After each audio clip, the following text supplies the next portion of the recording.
Well, this is it. This is my full stack of bars and ingots. This is it.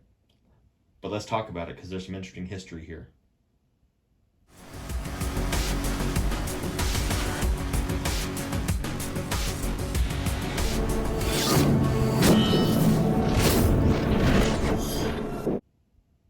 YouTube, Vertical Stacker here. Just wanted to review some history of my relatively modest stack of bars and ingots.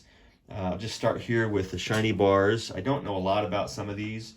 Maybe you folks can help me in the comments, fill in the blanks, but Shinybars, they have a website.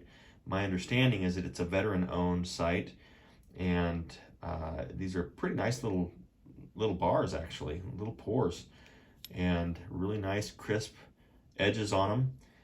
There's a saying in Latin, something to, I don't know, a person makes his or her own way or something like that. I can't remember what it stood for, but I don't read Latin. I read Spanish, but not Latin, although it's somewhat close. But a nice little 5-ounce bar, pretty cool. Next, I'll show you these.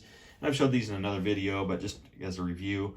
B.R. McKay and Sons, Inc. There's some tragedy associated with this company, unfortunately.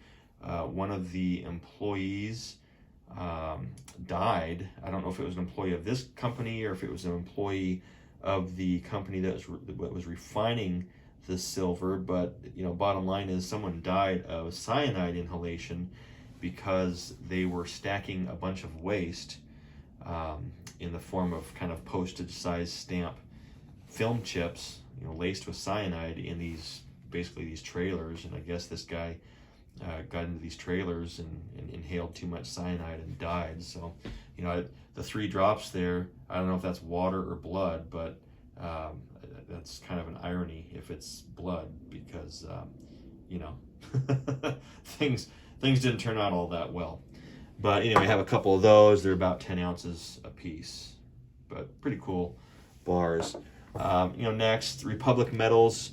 This is another company. I think Sal did a video on this where the company ended up filing bankruptcy. There was some sort of investigation going on and just some shady stuff. Too bad.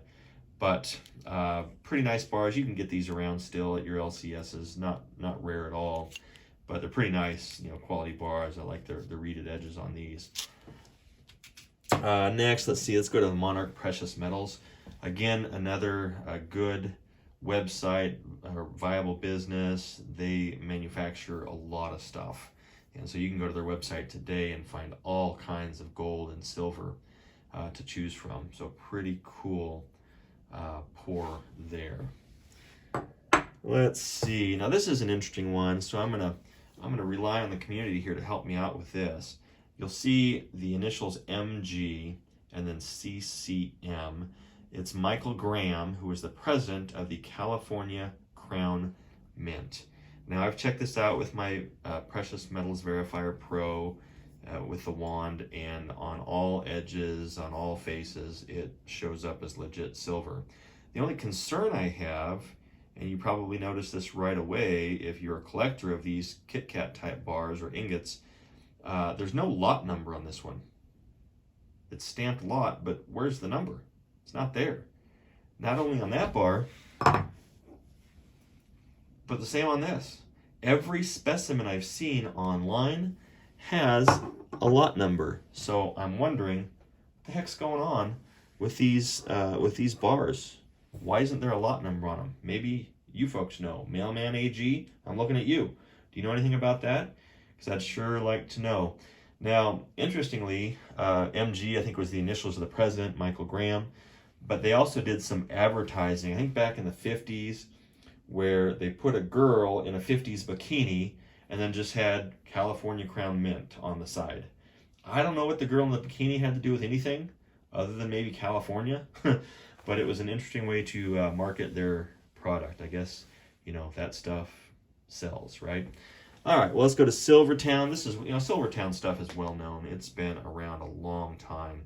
And, these are not necessarily really valuable or even rare waffleback type Silvertown bars. There's a lot of these, 50,000 or so probably manufactured out there. but real nice. And when I can find these and pick them up, near spot, then I'll certainly grab these for my stack. Silvertown, you can even go to their websites and other websites, and everybody has Silvertown products, it seems like. Well, this is one of my favorite pieces of my stack, gold or silver. This 10-ounce A-Mark chunky bar. I love the patina on this thing.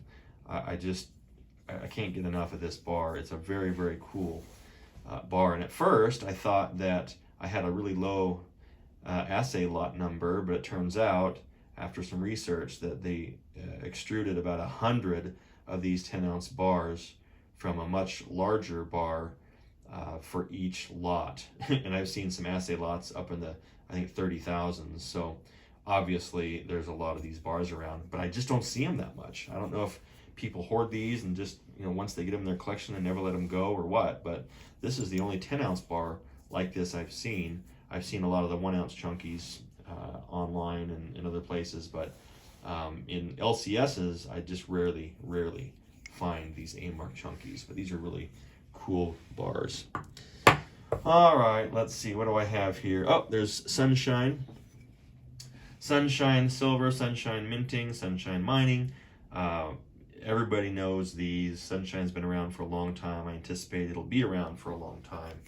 And just a standard 10-ounce bar from them. Anybody that has a lot of bars in their stack probably has one or more Sunshine silver bars, I'm guessing. Let's go to the Engelhard here. I love all things Engelhard, whether it's the 1-ounce bars or the 10-ounce bars. I don't have any larger denomination bars, but I would probably get one, and it may be, as far as these manufactured bars, that may be the only brand I would get a larger bar in would be Engelhard, particularly if it was a 50 or 100-ounce bar. I just think that the best market is for Engelhard, my opinion. The allengelhard.com website has a ton of information about these, and I don't think this is particularly rare, although, there's so many different variations on a theme on these bars that sometimes it's hard to figure out which variation you have. So it could be a little more rare, but I don't think it is. Now, let's see, after all that, I think I had one left, a couple of them left maybe. This is a really, really cool piece.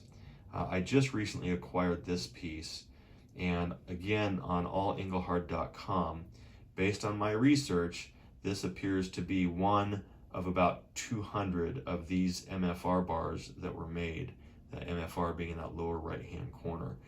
I'll be honest, I think the site is wrong. I think more of these are out there than they think are out there, and I'm going to send them a picture of the front and the back of this bar, because the serial numbers that they have on their website are different from the serial numbers that I have on this particular bar as far as the series goes, and they didn't indicate that there was a 55-820 or a 55XXX series at all. So, I'm either looking in the wrong place, or maybe this will convince them that there's more of those bars out there. Nevertheless, if there is, if there isn't, these things are selling for like $900 on eBay right now. Can't believe it. The LCS where I got this has been posting them, and $800, $900, $1,000 sometimes for a 10-ounce Engelhard bar. That's amazing, absolutely amazing. But what a great specimen. I think last but not least, I don't think I talked about this one yet.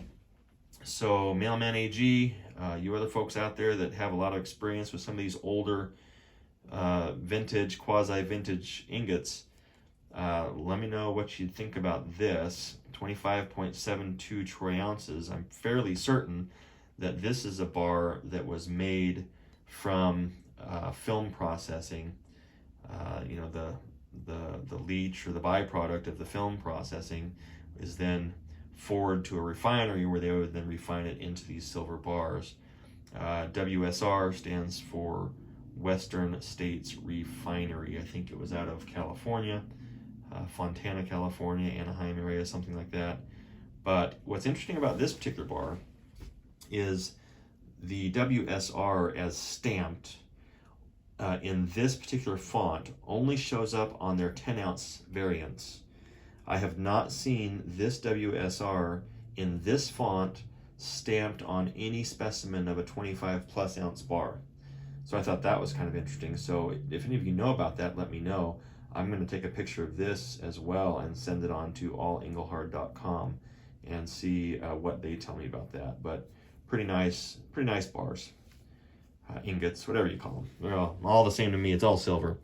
Anyway, that's it. That is the extent of my stack. It's kind of a modest stack, I'll be honest. I have a lot more in silver rounds and 1 ounce bars and things like that than I do of these 5 and 10 ounce bars. So it looks like I have some work cut out for me, but candidly, folks, I am not buying right now. I have not been buying gold or silver for quite some time. I stopped into my LCS last week and they wanted $15.55 per $1 face value in 90% silver, and I am just not interested in paying that much. Now, maybe in a couple weeks, couple months, a couple years, I will regret that. I don't know. We never really know, but at the end of the day, I feel comfortable just stacking cash right now and preparing to go all in again once the price drops down to something that I think is a little more reasonable. I am more than happy to pay, $11 to $12 per $1 face, but I just don't see that happening anytime really soon. So I'll be, putting that on hold for a while. Same thing with gold. I'm amazed that it's up at the 1750 type level. I think it's going to go higher. I think silver is going to continue to go higher, but I'm just not in a position where I feel comfortable paying the crazy premiums that are still associated with it. It might seem counterintuitive that if I pay $3.50 over spot right now, it still puts it at $20 an ounce basically for silver. So I bought a lot of silver at $20 an ounce. So why wouldn't I still do it now? Well, just because I'm a little I have some heartache about that premium. I just can't do it, even though I'm ultimately paying the same amount as I've paid before for silver. I can't stomach these premiums. So I'm gonna wait until the premiums level out, hoping that they do sometime soon, and then I'll get back into the game. But for now, I think I'm out, and I will just continue to review some of what I already have currently in my stack, and have some gold things on the horizon. And I'll probably have a giveaway or two here in the near future. And who knows, maybe I'll even do an auction just to irritate Stacking Stormtrooper and Guido and ECP and all you other folks that are doing auctions out there. Now, I won't do that most likely, but it's fun to threaten it. Not that anybody would show up, but it'd be kind of a fun little endeavor. Anyway, folks, appreciate the community. Have a great day. Have a great weekend, Vertical Stacker. Until next time.